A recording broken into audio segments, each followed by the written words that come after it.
Bugs Bunny for some cartoon capers in Space Jam. Ralph Fiennes, Kristen Scott Thomas, and Juliette Binoche brave a world at war in The English Patient. And Barbara Streisand falls in love with, get this, her husband. Jeff Bridges co-stars in The Mirror Has Two Faces.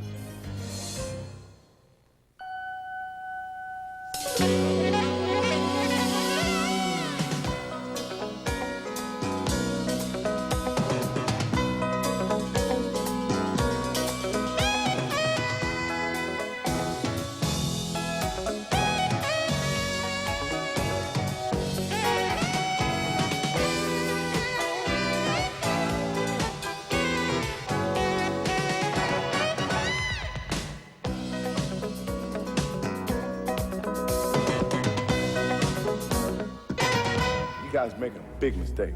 You're all washed up, Baldy. Baldy?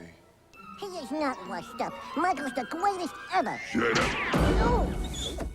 Michael Jordan goes 1 on 10 with the Looney Tunes characters in Space Jam, his eagerly awaited film debut, one of the big holiday movies on this week's show. I'm Roger Ebert of the Chicago Sun-Times. And I'm Gene Siskel of the Chicago Tribune, and maybe Michael Jordan can't hit a curveball, but he sure hit Space Jam out of the park in a movie that's as much fun as a Bulls game, providing a perfect debut for Jordan playing himself, being asked by Bugs Bunny to come to the rescue of the Looney Tunes characters threatened by some outer space tunes. They want to make us slaves, so we challenge them to a basketball game. You heard of the Dream Team? Well, we're the Mean Team. What I'm trying to say is, we need your help! And so Jordan has to teach the tunes to play hoops. Has anyone here ever played basketball? I have. I'd like to try out for the team. Hey, Hi, my name is Lola Bunny. Lola? Jordan has the visual charisma of a big movie star. He's great to look at, and the script thankfully doesn't dumb him down, especially when Bill Murray joins the team.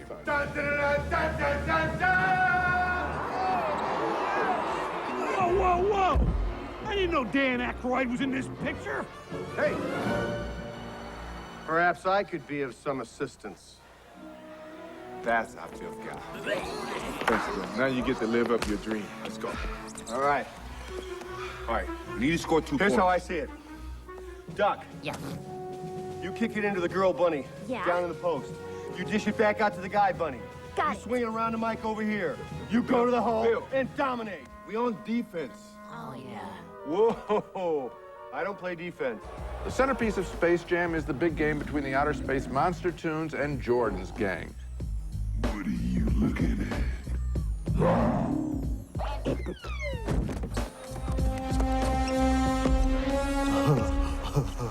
Cool shoes.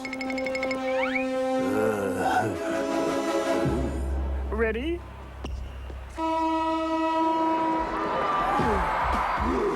I got it! I got the ball! Good boy.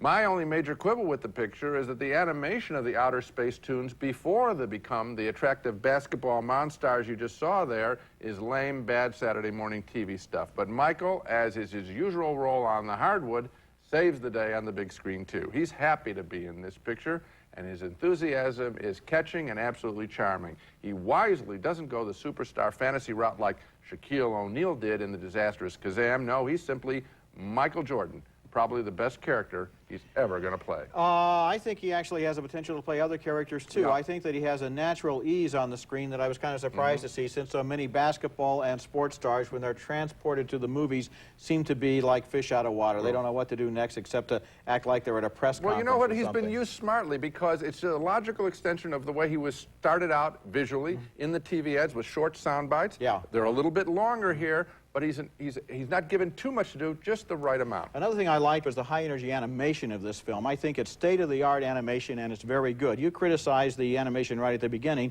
I think, in general, the animation in this movie is a step up for Warner Brothers, and I think what they're trying to do is position the Looney Tune characters to be more competitive with Disney, which up until now has more or less owned the animation market. I want to come back to Michael Jordan because I think that this guy has a big future in the movies, and I want to point the way. It's not to do superhero kinds of stuff that's going to be thrown his way.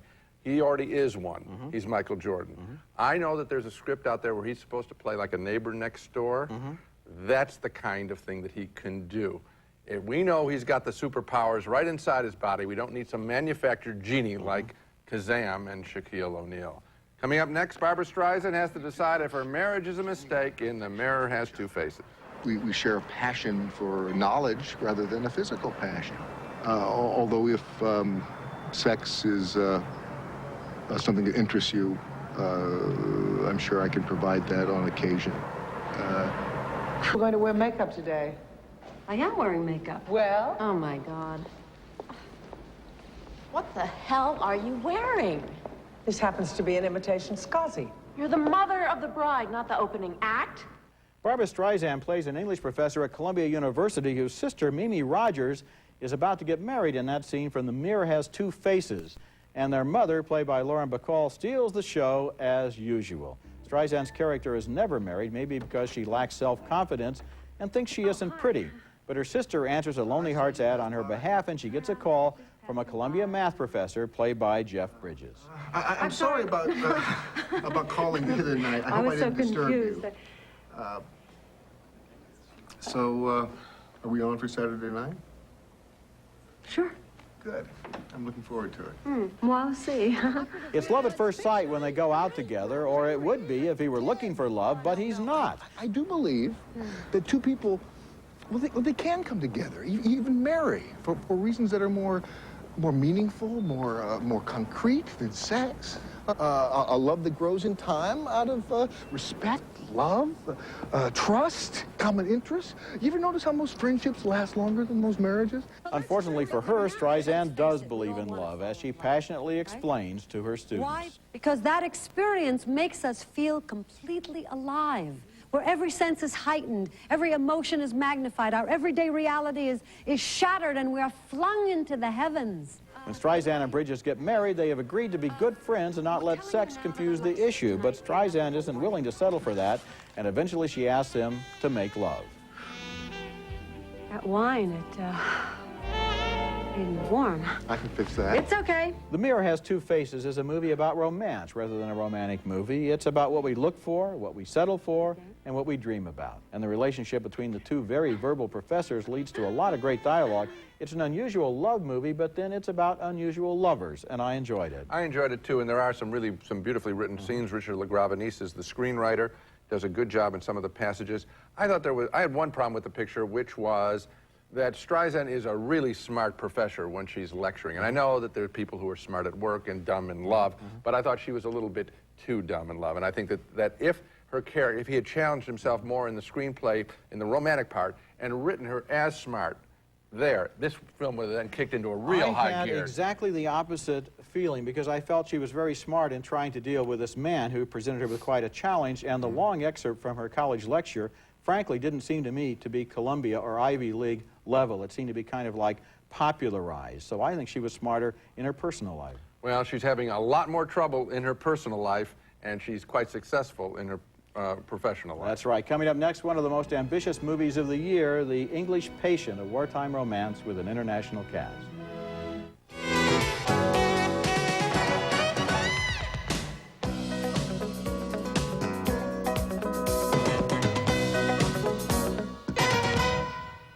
Yesterday. I'm sorry, what? After the market, you followed me to the hotel. I was concerned. A woman in that part of Cairo, a European woman, I felt obliged to. You felt obliged to? As the wife of one of our party. A married woman draws the attention of a young archaeologist in The English Patient, a most remarkable romantic new movie that has the sweep of epic films from another era, the era that brought us Lawrence of Arabia and Dr. Zhivago. But this is a more complicated story than those, elliptical in nature. It opens in Egypt in the 1930s as we meet a group of archaeologists, one with a wife present and one who is unmarried. I'm afraid we're not having much luck obtaining funds for the expedition. Oh, well, what do you do?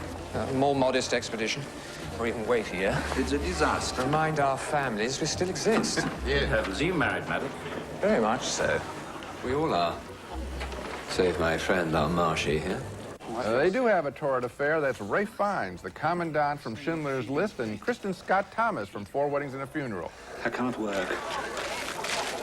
Can't sleep. Catherine! Coming. I can't sleep. I woke up shouting in the middle of the night. Jeffrey thinks it's the thing in the desert, the trauma. I can still taste you. But war intervenes, and the lovers are under fire. I promise. I'll come back for you. I promise. I'll never leave you. The story regularly flashes forward to the end of the war and to the wounded English patient of the film's title, who is the battle-scarred Ralph Fiennes character, now tended to by a loyal nurse played by the always captivating Juliette Binoche. You're in love with him, aren't you? Your poor patient. You think he's a saint because of the way he looks? I don't think he is. I'm not in love with him. I'm in love with ghosts. So is he. He's in love with ghosts. The English Patient is based on a prize-winning novel by Canadian author Michael Ondaatje, and I think what this film version is about is an argument that human beings ultimately are more fascinating than nations, even if their fates are obviously intertwined. There was a fine movie a couple of years back called A Map of the Human Heart. That title could serve this magnificent film as well. A big thumbs up from me for The English Patient. I admired it too, and one of the things I admired was the fact that it had the intelligence and the patience to tell the entire story as it unfolds, rather than trying to sort it out or to make everything clear at the beginning. The identity of this patient is a mystery. He turns out, in fact, not even to be English. The story about what happened to get him to that point is fascinating.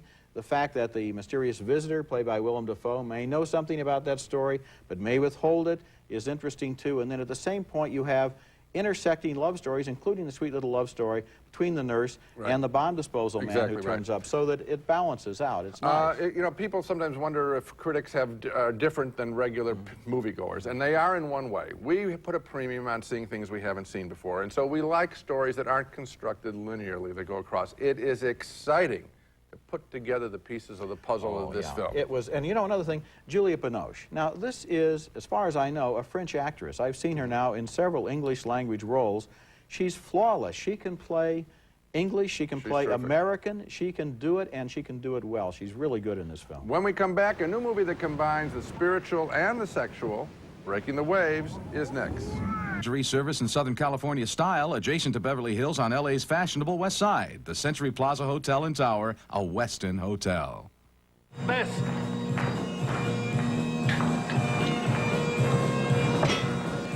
That's a wedding reception in a lonely village on the northern coast of Scotland, where a simple-minded village girl has just married a Scandinavian man who works on one of the offshore oil rigs. And the extraordinary history of that marriage is the subject of Breaking the Waves, which is one of the year's best and most powerful films, and won the jury prize at Cannes this year. Why don't you have any church bells? We do not need bells in our church to worship God. I like church bells. Let's put them back again. That's Emily Watson as Bess and Stellan Skarsgård as Jan. But then Jan has to go back to work on the rig, and young Bess, who everyone knows is very naive and literal-minded, is grief-stricken by their separation.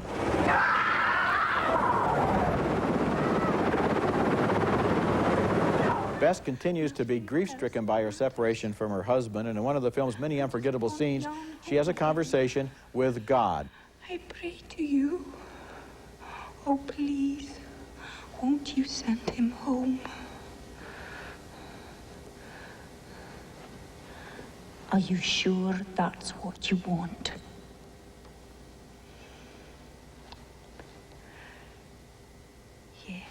The husband is seriously injured in an accident on the oil rig, and after he regains consciousness, he makes a strange request of his innocent young wife. I want you to find a man to make love to, and then come back here and tell me about it. It will feel like you and me being together again. And that will keep me alive. And of course, one of the film's questions is whether Jan is in his right mind when he makes that request. But although Bess initially questions it, she turns herself into a sort of sexual martyr, believing that her actions might help her husband to get well. Breaking the Waves is both spiritual and sexual, showing a woman with great faith who lives in a world she does not completely understand, and which certainly does not understand her. Watching this film, I was reminded of the days when Ingmar Bergman often made films that penetrated to the core of the human soul. Filmmakers aren't often that brave or ambitious anymore, but Lars von Trier, who made Breaking the Waves, is, and this is a great film dealing with big issues in a brave way. I admired it tremendously, and this is an exciting show because we did a show about the last great era of American movie making in the 70s. Well, these aren't necessarily American films. They're not American films that we're talking about down here in a rush. But even with the Streisand picture, and certainly with The English Patient, now we have 3 films in a row that are dealing with love in very bold ways, throwing images and story construction on the screen that are very powerful. Lars von Trier did Zentropa, another magnificent film where people are looking for rental ideas. This picture is even stronger. It's a spectacular film. I agree. And you know, what's interesting is all these pictures come out at once. I don't know what people are going to do because, you know, they're going to miss one. A whole summer of dumb movies, and then suddenly you have the Academy Award season opening and all of these good movies opening on the same weekend. Coming up next, our video pick of the week and our new feature, The Viewer's Thumb, a listener's opinion on tape. Ebert's Video Pick of the Week is brought to you by Raisinets. At the movies or anytime, Raisinets. My video pick this week is newly restored work by one of the greatest and most original cinematographers ever to work in Hollywood, the legendary John Alton. Working often on B movies in the 1940s, although he made a lot of A pictures in the 50s, Alton developed a style of lighting in which shadows were the key. What you couldn't see was more important than what you could see. Look at this work he did in T-Men from 1947, starring Dennis O'Keefe. The gloom inside this steam room is apparently illuminated by one single light source.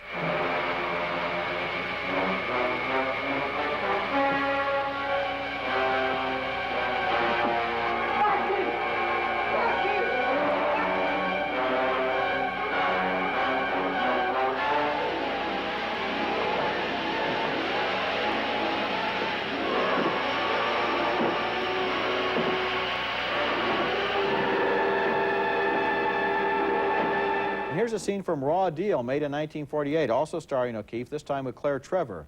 At the time they were making these films, nobody thought of them as film noir. That name came later, but the look and feel of the hard-boiled crime movies were distinctive, and Alton helped to create it by turning down the lights. Now 3 of his best films have been remastered from the best available prints for this new noir series from Kino Video, and it's my pick of the week. Okay, now it's time for our new segment, The Viewer's Thumb, in which you can send tapes to us with your opinion about something we said on this show. Send no more than a 20-second statement to The Viewer's Thumb, Post Office Box 4400, Chicago, Illinois, 60680. Frame yourself head and shoulders. And our viewer this week is Laurel Fetterbush from Ann Arbor, Michigan, who takes issue with an aspect of Roger's review of the movie Sleepers, in which some tough New York men get revenge on a brutal prison guard who had forced sex with them when they were kids in a boys' home. I'm Laurel Fetterbush of Ann Arbor, Michigan. Thumbs down to Roger Ebert for claiming that the movie Sleepers is homophobic, for suggesting that a man who rapes young boys deserves to be killed. Killing may not be the answer, but calling the movie homophobic insults gays, most of whom recognize what Ebert seems to have missed, that child molestation is a heinous crime. Roger can respond in just a moment. I want to use this viewer's comment to note that political correctness is really becoming a big issue like never before in reviewing movies. Roger wasn't saying that gays didn't know that rape was a vicious crime. I mean, you'd have to be a nincompoop to not understand that. The sensitivity and almost perverse desire, however, of people to feel they've been insulted is very powerful in all aspects of society. Sometimes it's warranted, other times it's not. And I feel this force on me as a critic like never before. Maybe I didn't make myself clear. I was talking about the homophobia in the audience because I feel the movie needs to justify this immoral decision by the priest to lie on the witness stand, and to do that, what they're trying to do is play on prejudices in the audience. That was my point, and everybody thought that I was trying to make some statement saying that pedophilia and homosexuality are the same thing, and I wasn't saying anything at all like that. Well, I think that going back to, I'm sure you're right on that, going back to the priest, I think the priest can absolutely decide that he's going to take a higher value of these young men's lives rather than a moral principle, and that anybody could make that decision. Yeah, but the whole end of the movie is about how everybody decides to pervert justice here, and I think that in order to sell that to the audience, they were dealing with anti-gay prejudice on the audience's part. Anyway, let's take another look at the movies we reviewed this week. 2 thumbs up for the delightful Space Jam, which finds just the right comic note for the tricky interaction between Michael Jordan and the Looney Tunes. 2 more thumbs up for Barbra Streisand's The Mirror Has Two Faces, a love story that's more thoughtful and introspective than most. 2 big thumbs up for Anthony Minghella's The English Patient, a remarkable movie which takes one of the most praised novels of recent years and finds a way to unravel its fascinating puzzle of a story.